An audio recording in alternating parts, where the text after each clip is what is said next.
नमस्कार विद्यार्थी मित्रांनो, डॉक्टर सुशील स्पॉटलाईट या आपल्या यूट्यूब चॅनलवर तुमचं सर्वांचं स्वागत आहे. या लेक्चरमध्ये 2017चा UPSCचा जो पेपर आहे तिच्यामधलं जे इकॉनॉमिक्स आहे त्यासंबंधीचे प्रश्न आपण बघणार आहोत. हा सेट जो आहे तो ए सेट आहे आणि इकॉनॉमीशी रिलेटेड जे प्रश्न आहेत ते एकतर बेसिक कन्सेप्ट्स आणि फॅक्ट्स या दोन्ही गोष्टींशी रिलेटेड आहे, तर ते आपण बघूयात.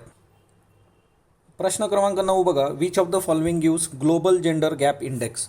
आता हे जे सगळे रिपोर्ट्स आहेत किंवा इंडेक्स आहेत हे दरवर्षी विचारलं जातं आणि global gender gap index J आहे ते वर्ल्ड इकॉनॉमिक फोरमद्वारे प्रकाशित केलं जातं. तर एक गोष्ट लक्षात ठेवा की तुम्हाला हे सगळे रिपोर्ट्स वगैरे पाठ असणं अपेक्षित आहे. एखादा आपण रिपोर्ट संबंधीचं पण लेक्चर बघूयात. Which of the following statement is correct regarding monetary policy committee. आता मॉनिटरी पॉलिसी कमिटी जी असते की एकंदरच मौद्रिक धोरण आणि त्याच्याशी संबंधित आहे. It decides RBI's benchmark interest rate. बरोबर आहे. आणि ऑब्वियसली मॉनिटरी पॉलिसी आणि RBI ह्या सगळ्या गोष्टी इथं महत्त्वाच्या आहेत. It is 12 member body. आता बघा हिच्यामध्ये किती सदस्य असतात, तर हिच्यामध्ये 6 सदस्य असतात. ही काही 12 सदस्यांची बॉडी नाही आहे, फक्त 6 सदस्य हिच्यामध्ये असतात. Okay, 3 RBI, 3 government of India आणि त्यातल्या त्यात RBIचे हे गव्हर्नर जे असतात ते हेड असतात. सो 2 नंबरचं जे स्टेटमेंट आहे हिच्यातलं ते जे आहे ते चुकीचं आहे. दुसरं महत्त्वाचं जे आहे 2 number, it functions under the chairmanship of union finance minister. तर नक्कीच नाही, RBIच्या गव्हर्नर. तरीसुद्धा बघा दुसऱ्या नंबरचं आपण ज्यावेळेस इलिमिनेट केलं त्यावेळेस तुमच्याकडे 1 आणि 3च उरलं होतं ना. ऑब्वियसली 1 बरोबर आहे, त्याच्यामुळे हे उत्तर इथं क्लिअर होऊन जातं. आणि त्याचे जे हेड आहेत तर ते RBIचे गव्हर्नर असतात. 29 नंबरचा प्रश्न बघा, who among the following can join the national pension system. आता नॅशनल पेन्शन सिस्टीम कोण जॉईन करू शकतं? Resident Indian citizen only. आता बघा हे लॉजिकली पण वर्क होत नाही की भारतातले सगळेच नॅशनल पेन्शन सिस्टीममध्ये कसे येतील. Persons of age 21 to 55. आता तुम्ही कुठलीही स्कीम जर वाचली असेल तर तुमच्या लक्षात एक गोष्ट येईल की 21 ते 55 असं कुठल्या स्कीममध्ये नाही आहे. असं तुम्हाला बघा कुठलीही स्कीम बघा, लॉजिक थोडंसं बघायचं की 40 ते 60 अशा पद्धतीने तुम्हाला एज मिळेल किंवा 18 नंतर असेल है ना, एकंदरच मेजर झाल्यानंतर. पण तुम्हाला असं टिपिकल 21 ते 55 असं कुठं मिळतच नाही. त्याच्यामुळे हाही जो मुद्दा आहे तो बाजूला जातो. All state government employee joining the services after the date of notification by respective state government. All central government employees including those arm forces. तर ॲक्च्युली हे जे आहे हे स्टेट गव्हर्नमेंट एम्प्लॉई संबंधीचं आहे. आणि ही जी नॅशनल पेन्शन सिस्टीम जे आहे तर हिच्यात सेंट्रल गव्हर्नमेंटचे एम्प्लॉई पण वर्क करू शकतात, पण एक्सेप्ट आर्म फोर्सेस. तर आर्म फोर्सेसचा हिच्यात सीन येत नाही. तर ऑब्वियसली मग हे उत्तर 3 जे आहे ते बरोबर होतं. पण बघा तुम्ही 2 जे आहेत A आणि B ते आपण कसं इलिमिनेट केलं तर त्या गोष्टी थोड्या लक्षात ठेवायच्या. हा पेपर सोडवत असताना अशा गोष्टी तुम्हाला थोड्या हेल्प करतात की ज्या स्कीम्स आहेत त्या स्कीम्समध्ये कशा पद्धतीने गोष्टी वर्क होतात. पुढचा प्रश्न बघा 32 नंबरचा, the standard mark of bureau of Indian standard BIS is mandatory for automotive tyres and tubes. Agmark is a quality certification mark issued by the food and agriculture organisation. आता याच्यात 2 स्टेटमेंट आहे. हे पहिले जे स्टेटमेंट आहे standard mark of bureau of Indian standard BIS is mandatory for automotive tyres and tubes, तर हे बरोबर आहे. पण ॲगमार्क जे आहे की क्वालिटी सर्टिफिकेशन मार्क जे आहे ते फूड अँड ॲग्रिकल्चर ऑर्गनायझेशन नाही देत, तर ही गव्हर्नमेंट ऑफ इंडियाच्या अंडर आहे. आणि सर्वात महत्त्वाची गोष्ट जी आहे की directorate of marketing and inspection, तर हे देत असतात. तर ते एक लक्षात ठेवायचं. तर ही जी बॉडी आहे ही चुकीची आहे. ॲगमार्कच्या बाबतीमध्ये डायरेक्टोरेट ऑफ मार्केटिंग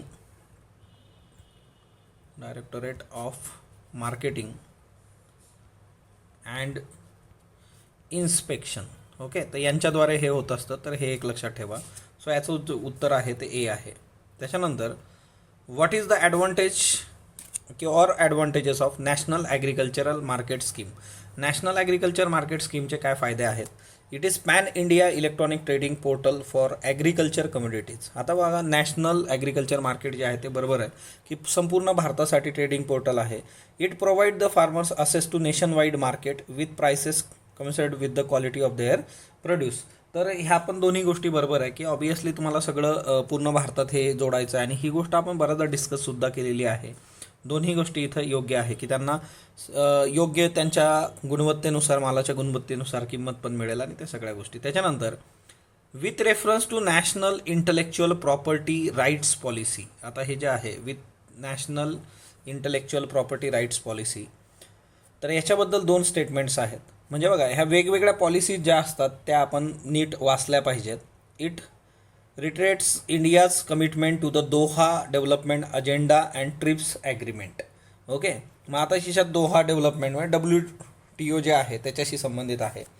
आणि department of industrial policy and promotion DIPP is a nodal agency for regulating intellectual property right. So it is all about intellectual property right. ह्या दोन्ही गोष्टी ज्या आहेत त्या बरोबर आहेत. तर national intellectual property rights policy जी आहे ते याच्या अंडर येते. तर ह्या सगळ्या गोष्टी ज्या आहेत त्या आपल्यासाठी एक्झाम पॉईंट ऑफ व्ह्यूनी महत्त्वाच्या आहेत. 40 नंबरचा प्रश्न बघा. What is the purpose of setting up a small finance bank SFBs in India. आता पेमेंट बँक्स असेल, स्मॉल फिनान्स बँक असेल, तर ह्या सगळ्या तुम्ही बघून घेणं गरजेचं असतं. To supply credit to small business units. Okay आहे ना. सप्लाय स्मॉल क्रेडिट युनिट्सला, स्मॉल बिझनेस युनिटला क्रेडिट कर्ज देणं. To supply credit to small and marginal farmers. यात दुसरं स्टेटमेंट जे आहे to supply credit to small and marginal farmers हेही बरोबर आहे. आता याच्याकरता तुम्हाला स्मॉल फायनान्स बँक माहीत असणं गरजेचं असतं. To encourage young entrepreneurs to set up business particularly in rural areas. तर बघा, हे जे स्मॉल फिनान्स बँक आहे तर याचं काम आहे फायनान्शियल इन्क्लुजन. हे कुठल्याही उद्योजकाला प्रोत्साहन देणं वगैरे असला प्रकार नाही आहे. त्याच्यामुळे 1 आणि 2, तर तिसरं स्टेटमेंट चुकीचं आहे याच्यातलं. त्याच्यानंतर पुढचं बघूयात. पुढचा जो प्रश्न आहे या याच्यातला इकॉनॉमीमधला, तर हा एक प्रश्न आहे बघा. National investment infrastructure fund. आता बघा, सगळ्यात महत्त्वाची गोष्ट, सगळे फंड जे आहेत वेगवेगळे ते मी कव्हर केलेले आहेत ऑलरेडी. जर तुम्ही ते व्हिडिओ बघितले नसतील तर बघून घ्या. इकॉनॉमीच्या प्लेलिस्टमध्ये सगळ्या गोष्टी आहेत. आता याच्यामध्ये जे होतं की it is organ of NITI Aayog. तर खरं तर हे नीती आयोगचं ऑर्गन नाही आहे. आणि दुसरं जे की याचं जे काही फंडिंग इथं दिलं आहे 4 लाख, तर ते 40,000 करोड इतकं आहे. म्हणजे ह्या दोन्ही गोष्टी इथं चुकीच्या आहेत. हे 40K आहे, ते 4 लाख तिथं दिलेलं आहे. आणि दुसरं जे आहे तर ते नीती आयोगच्या अंडर येत नाही. याच्यामध्ये 2 कंपनी आहेत, national investment and infrastructure fund trustee, त्याच्यानंतर national investment and infrastructure fund limited. त्याच्यामुळे नीती आयोगचा याच्याशी काही एक संबंध नाही आहे.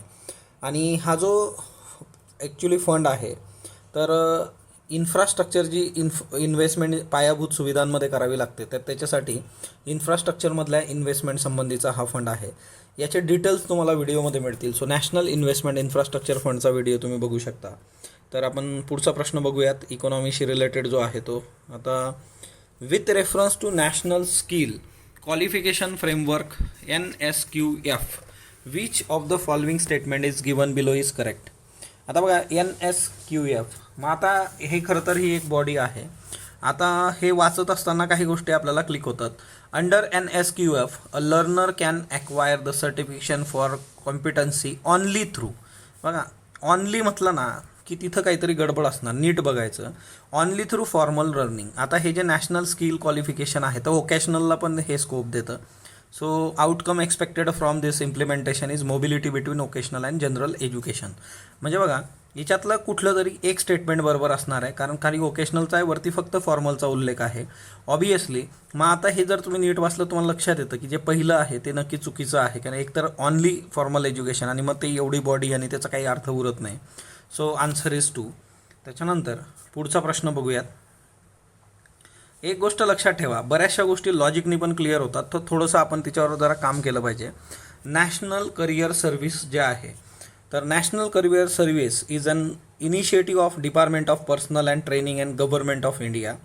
National career service has been launch in mission mode to improve the employment opportunity to uneducated youth in country. तर आता याच्यामध्ये सगळ्यात बेसिक गोष्ट जी आहे की दुसरं बरोबर आहे की हे अनएज्युकेटेड याच्यासाठी आहे नॅशनल करिअर सर्व्हिस, परंतु हे डिपार्टमेंट ऑफ पर्सनल अँड ट्रेनिंगच्या अंडर येत नाही. तर हे मिनिस्ट्री ऑफ लेबरचं इनिशिएटिव्ह आहे. So this is very important, ministry of labour. तर ते एक लक्षात ठेवा. सो दॅट याच्यामधलं उत्तर जे आहे ते 2 आहे. पुढचा प्रश्न बघा. Which of the following statement is best describe the term scheme for sustainable structuring of stressed asset. S4A. तर आता ही जी टर्म आहे तर ही कशाशी संबंधित आहे की scheme for sustainable structural stressed asset. आता हे वाचल्यानंतर आपल्याला एक कळतं की स्ट्रेस्ड ॲसेट किंवा आपण बघा नॉन परफॉर्मिंग ॲसेट वगैरे NPA वगैरे करतो, तर हे बँकिंग याच्याशी संबंधित आहे. सो ही एक RBIची स्कीम आहे reworking of financial structure of big corporate entities facing genuine difficulties. ज्या मोठ्या कंपन्या आहेत ज्यांना जेन्युइनली काही इश्यूज आहेत तर ते सेटल करण्यासाठीची ही स्कीम आहे. सो हे याचं उत्तर आहे. आता ह्या स्कीम्स वगैरे ज्या महत्त्वाच्या असतात एक टिपिकली इकॉनॉमीशी रिलेटेड तर ते आपल्याला माहीतच पाहिजे. म्हणजे स्कीम तुम्ही नीट केल्या पाहिजे. ज्या न्यूजमध्ये होत्या त्या स्कीम आपण बघितलेल्या आहेत बघा.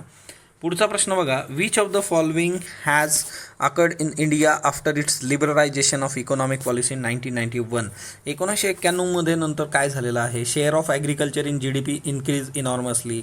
Share of India's export in world trade increased. FDI inflow increase. India's foreign exchange reserve increase enormously. बघा ॲग्रिकल्चरचा जो शेअर आहे GDP मधला तो कमी कमी होत गेलेला आहे. सर्व्हिसेस वाढत गेलेला आहे. आणि आफ्टर 1991 सगळ्या गोष्टी LPG है ना जे काही आहे सगळ्या गोष्टी ओपन अप झाली इकॉनॉमी. सो तिच्यात ॲग्रिकल्चरचा शेअर कमी कमी होत गेलेला आहे. तर ती एक बाब लक्षात घेतली तर इथं दोन गोष्टी तर आपल्या लगेच इलिमिनेट होतात. आणि इंडियाचं फॉरेन एक्सचेंज तुम्ही जर रेग्युलर लेक्चर केले असतील तर तिच्यात आपण बऱ्याचदा डिस्कस केलेलं आहे की ते वाढलेलं आहे. FDI वाढलेला आहे आपला है ना. एक्सपोर्ट वर्ल्ड ट्रेड सगळ्या गोष्टी तर 2, 3, 4 याच्यात बरोबर आहे. त्याच्यानंतर पुढचा प्रश्न बघूयात. म्हणजे एक गोष्ट आहे की आता हा थोडासा प्रॉपर प्रश्न लॉजिकल होता. National payment corporation of India NPCI helps in promoting the financial inclusion in the country. NPCI has launch RuPay a card payment system. बरोबर आहे. या दोन्ही स्टेटमेंट बरोबर आहे. आणि NPCI जे आहे national payment corporation of India हे खूप न्यूजमध्ये आहे एकंदर डिजिटल इंडिया आणि त्याच्यानंतरच्या याच्यामध्ये. पुढचा प्रश्न बघा. India has ratified trade facilitation agreement. बरोबर आहे. WTOचं ट्रेड फॅसिलिटेशन ॲग्रीमेंट आपण रेटिफाय केलं आहे. TFA is a part of WTOज बाली मिनिस्ट्रियल पॅकेज. हेही बरोबर आहे. TFA come into force in January 2016. हा 2017चा पेपर आहे बघा.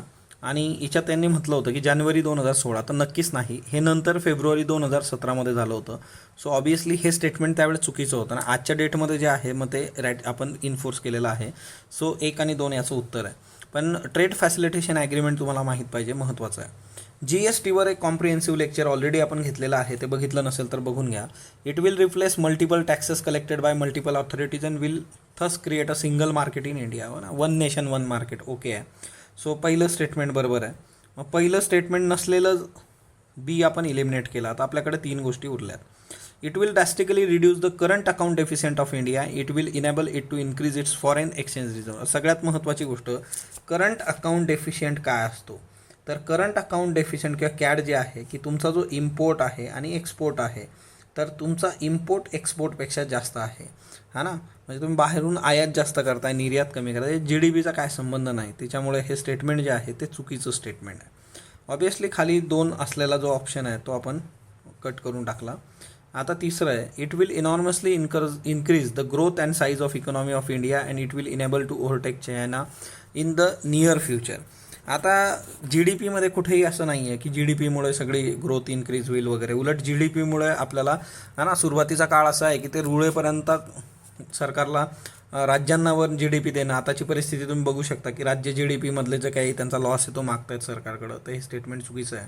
ऑब्वियसली हे स्टेटमेंट 1 नंबरचं जे आहे तेच बरोबर आहे या सगळ्या याच्यामध्ये.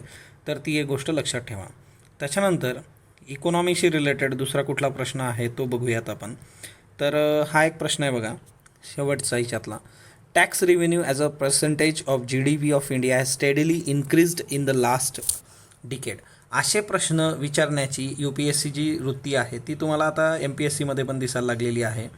तर तुम्हाला असं स्टेटमेंट दिले जातात की आता tax revenue as a percentage of GDP हे स्टेडीली इन्क्रीज होतं आहे. म्हणजे याचा ग्राफ काढला तर ते असंच होतं आहे बाबा इन्क्रीजच होत जाते. तर असं नक्कीच नाही आहे. चुकीची आहे ही गोष्ट.